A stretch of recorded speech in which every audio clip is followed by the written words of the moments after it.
जय भीम। मैं अपने बहुजन समाज को बताने जा रहा हूँ। जब बहुजन समाज पर अत्याचार जाति शोषण होता था, महिलाओं के साथ अत्याचार जाति शोषण होता, भाई बुजुर्गों के साथ अपमान होता था इस भारत देश में। जब मनुष्य समष्टि का स्थापना हुआ तो भाई बुजुर्गों का अपमान होता था, महिलाओं के साथ जाति शोषण होता था।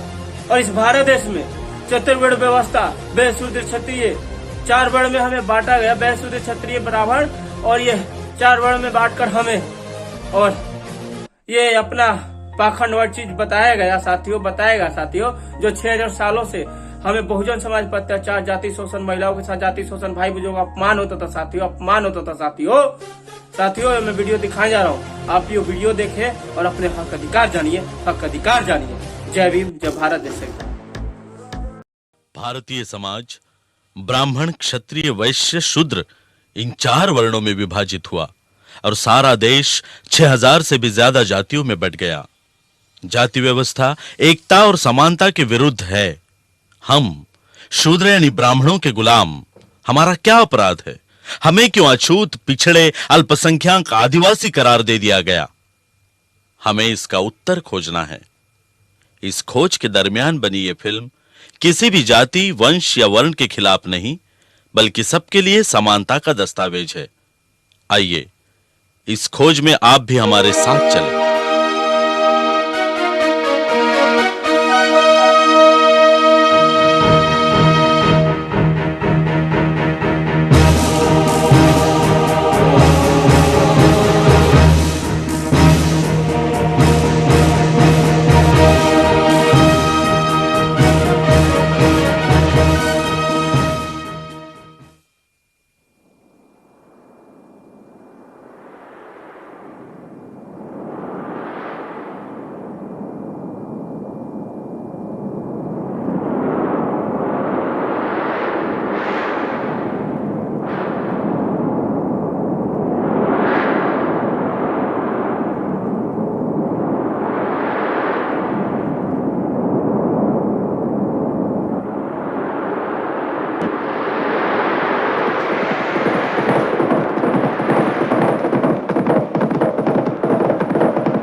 बाहर से आए विदेशी आर्य आक्रमणकारियों ने भारत भूमि पर हमला करके यहां का जनजीवन अस्त व्यस्त कर दिया।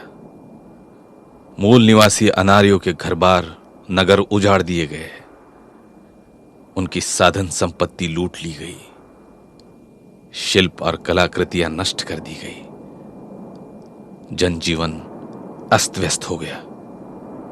स्त्रियों को बंदी बनाकर जुल्म ढाए गए।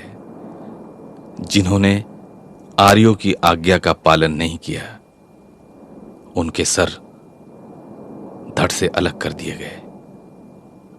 ऊंच और नीचता का राज शुरू हो गया।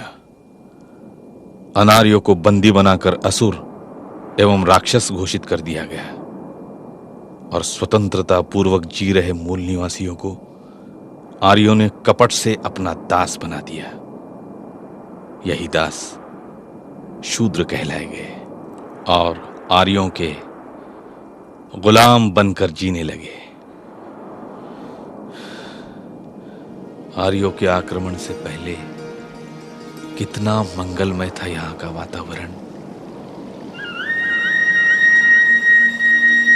भारतवर्ष के मूल निवासियों की संस्कृति विश्व की सबसे अधिक विकसित संस्कृति थी। सिंधु नदी के किनारे बसकर सारे भारतवर्ष में इस संस्कृति का विकास हुआ था। हरी भरी वादियां, लहलहाते खेत, कृषि के उत्पादन में वृद्धि, जीवन के प्रत्येक क्षेत्र में समृद्धि थी। हर आदमी अपनी इच्छानुसार समानता से जी रहा था, मनपसंद व्यवसाय कर रहा था। शिल्प हो, संगीत हो या नृत्य, हर कला को प्रोत्साहन मिलता था।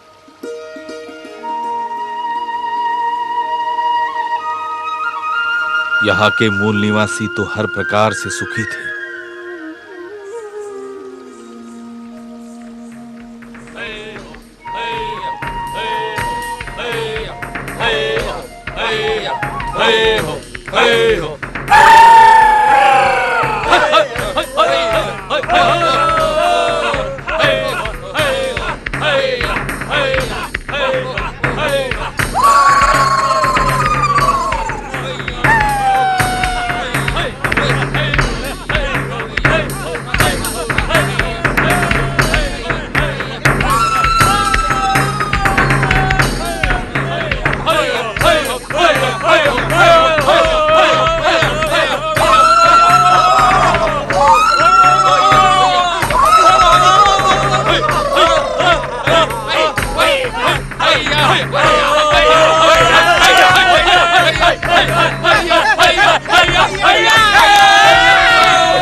जब जब धर्म पर संकट आता है, तब तब भगवान विष्णु अवतार लेकर धर्म की रक्षा, नहीं, जब जब ब्राह्मणों पर संकट आता है और वे गैर ब्राह्मणों से पराजित होते नजर आते हैं, तब तब ये आर्यों के तथाकथित चिरस्थायी भगवान विष्णु अवतार लेते हैं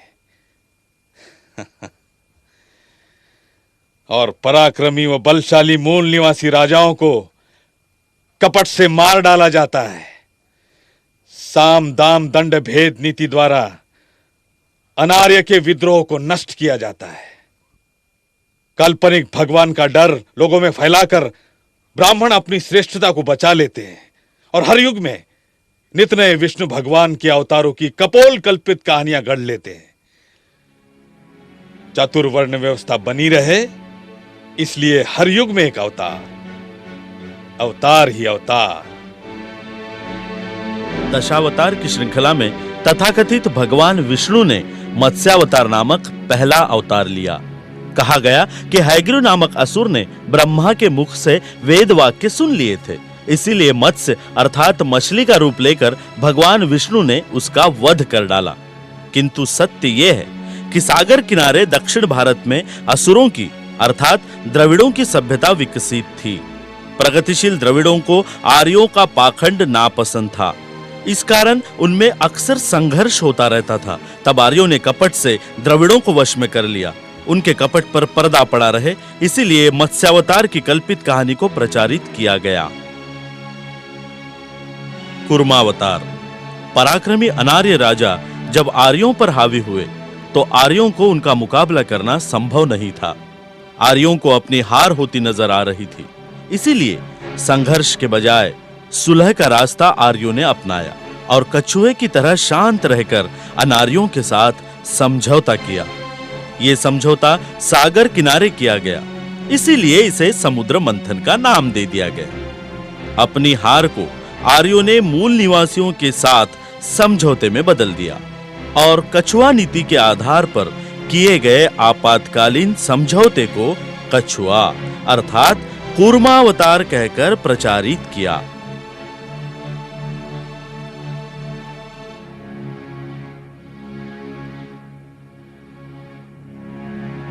मंदार पर्वत के द्वारा समुद्र में असुरों के सहारे देवगणों द्वारा समुद्र मंथन करके अमृत प्राप्त करने की चमत्कार की कल्पना महज भोली भाली जनता को बहकाने की चाल ही है।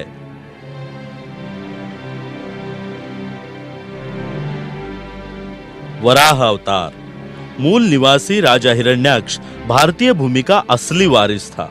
उसकी भूमि पर आर्य कब्जा करने की कोशिश करते थे, इसलिए आर्य और हिरण्याक्ष में संघर्ष हुआ करता था। हिरण्याक्ष ब्राह्मण संस्कृति के लिए खतरा बन गया। प्रजा में हिरण्याक्ष ब्राह्मणों से ज्यादा लोकप्रिय था। उसे जबरन मारकर राज्य हथियाने से प्रजा विद्रोह कर सकती थी और आर्यों का प्रयोजन सफल नहीं होता। इसीलिए असावधान हिरण्याक्ष के ठीक कान के पीछे आघात करके कपट से उसकी हत्या कर दी गई।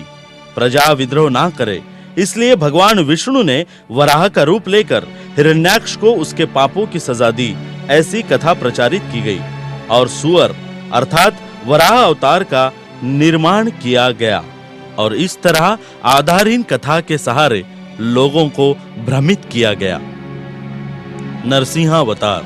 न जमीन पर न आकाश में, न रात को न दिन को, न अंदर न बाहर, न पशु से न मानव से, ऐसे अपराजित दिग्विजय राजा हिरण्यकश्यपु के कपटवध को छिपाने के लिए नरसिंहावतार की कहानी गढ़ी गई। वराह अवतार के दरमियान जिस राजा हिरण्याक्ष की हत्या आर्यों ने की वो हिरण्यकश्यपु का भाई था, इसीलिए हिरण्यकश्यपु ने आर्यों पर हमला बोलकर उनको भूमिगत होने पर विवश किया। हिरण्यकश्यपु के बेटे प्रहलाद को बहकाकर चालबाज आर्यों ने हिरण्यकश्यपु के महल में प्रवेश किया और बाघ नखों के सहारे धोखे से हिरण्यकश्यपु को मार डाला और प्रहलाद को राजगद्दी पर बिठाया गया। आर्यों के कपट को जानकर प्रजा विद्रोह ना करे, इसलिए बाघ नखों की कहानी को नरसिंहावतार में बदलकर प्रचारित किया गया। वामनावतार। प्रहलाद का पोता बलि अनार्यों का राजा बना। बलि को अपने पूर्वजों का इतिहास ज्ञात था। उसने आर्यों को लड़ाई में हराने के लिए उनकी राजधानी अमरावती पर हमला बोल दिया। युद्ध में पराजित आर्यों ने राजा बलि की शरण ले ली। राजा ने उदार मन से आर्यों को शरण दे दी। इसका फायदा उठाकर आर्यों ने धीरे धीरे शिक्षा, संरक्षण एवं व्यवसाय इन तीनों क्षेत्रों पर पूरा कब्जा कर डाला और बलि को सत्ताहीन कर दिया। और यह अफवाह या भ्रम फैलाया गया कि छोटे कद का वामन जो तथाकथित भगवान विष्णु का अवतार था, उसने बलि से 3 कदमों के नीचे समाने वाली जमीन का हक मांगा और बलि ने उसे अल्पमात्र समझकर दे दिया। ये 3 कदम में समाने वाली जमीन का हक नहीं, बल्कि शिक्षा, व्यवसाय और संरक्षण का हक था। अनार्य प्रजा में बलि अत्यंत लोकप्रिय था और उसे आमने सामने परास्त करना संभव नहीं था। अतः छोटे कद वाले वामन का सहारा लेकर आर्यों ने राज्य हड़प लिया और इस कुटिलता को वामनावतार का नाम दे दिया गया।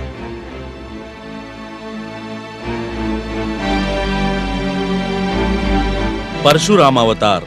बलि के साम्राज्य पर आर्यों ने कब्जा कर लेने के बाद भारतवर्ष में वैदिक संस्कृति और चातुर्वर्ण व्यवस्था चारों तरफ फैल गई। ब्राह्मण, क्षत्रिय, वैश्य और शूद्रों में सारा देश बढ़ गया। लेकिन अब नया विवाद उत्पन्न हो गया, क्षत्रिय श्रेष्ठ या ब्राह्मण श्रेष्ठ। क्षत्रियों के पास राज सत्ता थी, इसलिए वे ब्राह्मणों को नीचा दिखाते थे। ब्राह्मणों का अस्तित्व खतरे में पड़ जाने के कारण तथाकथित परशुराम अवतार का सहारा लेकर ब्राह्मण धर्म की रक्षा के लिए परशुराम ने 21 बार हमला करके क्षत्रियों की भारतवर्ष में हत्या कर डाली। ब्राह्मणों का परंपरागत सम्मान वापस लौटाने की कीमत क्षत्रियों को अपने खून से चुकानी पड़ी। ना ही प्रलय आया, ना ही कल्प आया, ना असुरों ने वेद चुराए। अब कौन सी विपदा आन पड़ी ब्रह्मगण पर, जो भगवान विष्णु एक नया अवतार लेकर आए।